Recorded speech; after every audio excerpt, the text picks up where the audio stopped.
Hello friends, I am from Biology faculty of QLS Academy. Today we are going to learn about microorganisms and how some microorganisms are our friend. Hope you'll enjoy today's learning. Let's start with our lesson. Now you have seen several kind of plants and animals. आप अपनी आँखों से अपनी surrounding में plants और animals दोनों देखते हैं. However, there are other living organisms around us which we cannot see with our eyes alone. These are called as microorganisms or microbes. For example, you might have observed that during rainy season, बारिश के मौसम में moist bread gets spoiled and its surface gets covered with greyish white patches. Observe these patches through a magnifying glass. You will see tiny black rounded structures. Now let's perform an activity. हम एक sample लेंगे tap water का और उसको हम microscope में observe करेंगे. Similarly हम मिट्टी लेंगे, उसको पानी में डिसॉल्व करेंगे और उसके कुछ ड्रॉप्स हम माइक्रोस्कोप में ऑब्जर्व करेंगे. Now do you find tiny organisms moving around?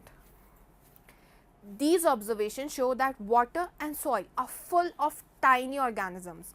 Though not all of them fall into the category of microbes. सारे organisms microorganisms की category में नहीं आएंगे. These microorganisms or microbes are so small in size that they cannot be seen with the unaided eyes. Unaided eyes मतलब naked eyes. हम ऐसी खुली आंखों से उनको नहीं देख सकते. Some of these such as fungus that grows on bread. जिस ब्रेड पे जो पैचेस देखे थे वो फंगस के पैचेस थे. Can be seen with a magnifying glass. उसका इंटरनल स्ट्रक्चर को हम मैग्नीफाइंग ग्लास से देख सकते हैं. Now others can not be seen without the help of a microscope. बाकी जो माइक्रो ऑर्गेनिजम्स की कैटेगरी है उनको हम बिना माइक्रोस्कोप के नहीं देख सकते हैं. That is why these are called as microorganisms. इसलिए हम उन्हें माइक्रो ऑर्गेनिजम्स कहते हैं, बहुत ही छोटे organisms. Now microorganisms are classified into 5 major groups. They are bacteria, viruses, protozoa, algae and fungi. Now the main question, where do microorganisms live? Microorganisms कहाँ मिलते हैं? Now microorganism may be single cell like bacteria, some algae and protozoa. वो एक cell के बने हो सकते हैं और they can be multicellular मतलब बहुत सारे सेल मिलकर माइक्रो ऑर्गेनिजम्स बनाएंगे such as algae and fungi. Now microorganism are found in air, water and soil. In fact हमारी बॉडी में भी बहुत सारे माइक्रो ऑर्गेनिजम्स मिलेंगे. Now they can live and survive in all kinds of environments such as hot springs, ice cold water, saline water, desert soil, marshy land, etc. These are all extreme environments. यहाँ पर भी microorganisms मिलते हैं. They also occur in dead and decomposed organic matter. कोई अगर जानवर आपको कहीं मरा मिलेगा उसमें भी microorganisms present होते हैं. They are present inside the human body and that of other animals. हमारी body के अंदर भी microorganisms हैं. Now, microorganisms and us, how they are related to us. Now, can you think of some instances where microorganisms acts as friends? Yes, you heard right, friends. अब आप लोग सोच रहे होंगे microorganisms friendly कैसे हो सकते हैं, वो हमारे friends कैसे हो सकते हैं. Friendly microorganisms are found in abundance and are most essential for our survival and plays a vital role in the making of food products such as curd, bread, etc. Now let us discuss some ways in which microorganisms acts our friend to us.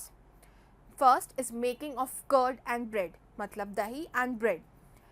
कभी आपने सोचा है कि दही कैसे बनता है, जो हम दही खाते हैं वो कैसे बनता है? You may be surprised to know that milk is turned into curd by bacteria. जो मिल्क है वो कर्ड में तभी टर्न होता है जब उसमें बैक्टीरिया प्रेजेंट होते हैं. Now don't worry, they are not harmful bacteria but rather a friendly ones. They are our friends.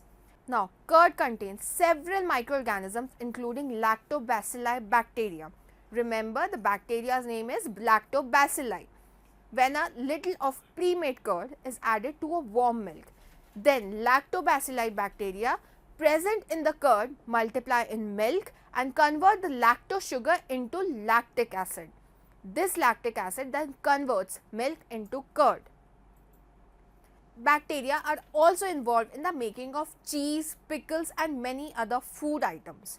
Bacteria also help in the making of bread. जो bread हम खाते हैं उसमें भी bacteria present होते हैं. Yeast is used in the baking industry for making bread. Now baking industry का सबसे main component होता है yeast. नहीं, आप लोग सब ब्रेड खाते होंगे. ब्रेड बनाने में भी फ्रेंडली माइक्रो ऑर्गेनिज्म यूज होते हैं such as yeast. Now when yeast is mixed in dough for making bread, the yeast reproduces rapidly. वो रिप्रोड्यूस होते हैं बहुत जल्दी and gives out carbon dioxide gas during respiration. Now the bubbles of carbon dioxide gas fill the dough and increases its volume. अभी हमने पढ़ा कि micro organisms को हम अपने घर में कैसे यूज़ करते हैं. Now there are some commercial uses of microorganism. Commercial uses मतलब लार्ज प्रोडक्शन में उनका यूज़ होता है. Now they are use for large scale production of alcohol and acetic acid, that is vinegar. Vinegar हम pickles और noodles बनाने में use करते हैं. Now yeast is a microorganism which is used for large production of alcohol. Now remember yeast हमने और कहीं पे भी पढ़ा था. yeast bread बनाने में, that is baking industry में भी use होता है. Now this alcohol is then used in making of wine, beer, whiskey as well as industrial spirit. Now yeast is capable of converting sugar into alcohol. The sugar for making alcohol comes from substances such as cane sugar, that is sugar cane, and fruit juices, or from substances such as maize, barley, rice, etc.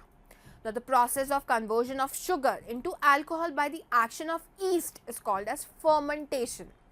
Fermentation was discovered by Louis Pasteur in 1857. Now a dilute solution of acetic acid is called as vinegar. Bacteria can turn alcohol into acetic acid. How? First, alcohol is made by using yeast. Alcohol हम कैसे बनाएंगे? Yeast की मदद से बनाएंगे.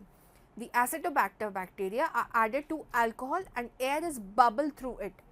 Now, in the presence of oxygen, bacteria converts alcohol into acetic acid.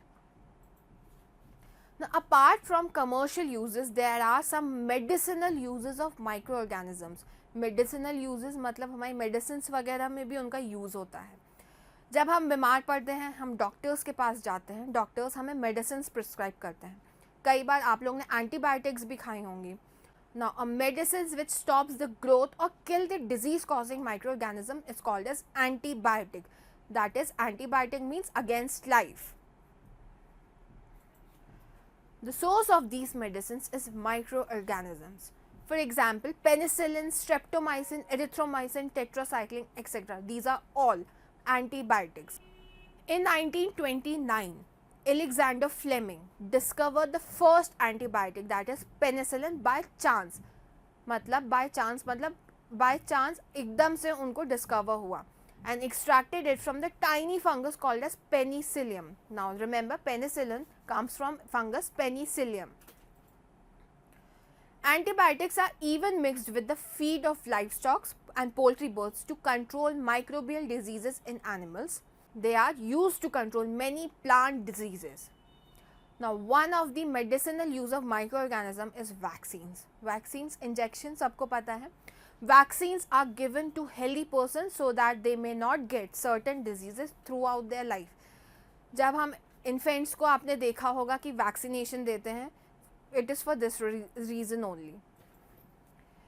When the vaccine containing dead or alive microorganism is introduced into the body of a healthy person orally, by mouth or by injection, the body of that person responds by producing more substances called as antibiotics in his blood. These antibiotics kill any alive disease causing microorganism present in the vaccine. Some of the antibiotics remain in the blood of the person for a very long time and fight against the same microorganisms and kill them if they happens to enter the body naturally at a later date. Now, a vaccine develops immunity from a disease. Now, vaccination is a process of giving a vaccine orally or by injection. हम उसे orally भी दे सकते हैं और by injecting in our body, which provides protection against a particular disease. हर एक vaccine एक particular disease के against ही act करेगा. The disease which can be prevented by vaccination of children at proper age are polio, smallpox, chickenpox, cholera, measles, hepatitis, tuberculosis, rabies, diphtheria, etc. Now microorganisms also helps in increasing soil fertility. Soil की fertility में भी microorganism बहुत help करते हैं. Now some of the microorganisms present in the soil can fix nitrogen gas from the atmosphere to form nitrogen compounds. These nitrogen compounds mix with the soil and increases the fertility of the soil. The nitrogen fixing bacteria and blue-green algae are called as biological nitrogen fixers. Now some microorganisms also help in cleaning the environment. Some microorganism decomposes the organic matter present in the dead plants, dead animals and animal waste and convert them into simple substances which then gets mixed up with the soil. Now they are then again used by plants as nutrients. Since microorganisms decomposes the harmful and smelly dead remains of plants and animal waste into harmless material, they clean the environment. If there are no microorganisms, that is decomposers, then the nutrients present in the dead plants, dead animals would never be released into the soil for any further use for the plants. So students, to conclude this lesson, we learned microorganisms are used for various purposes. They are used in the preparation of curd, bread and cake. They have been used for the production of alcohol since ages. They are also used in cleaning up the environment. For example, the organic waste such as vegetable peels, remains of animal feces, etc. are broken down to harmless and more usable substances by bacteria. This was all for today's lesson. If you have any more doubt, you can go to the following link.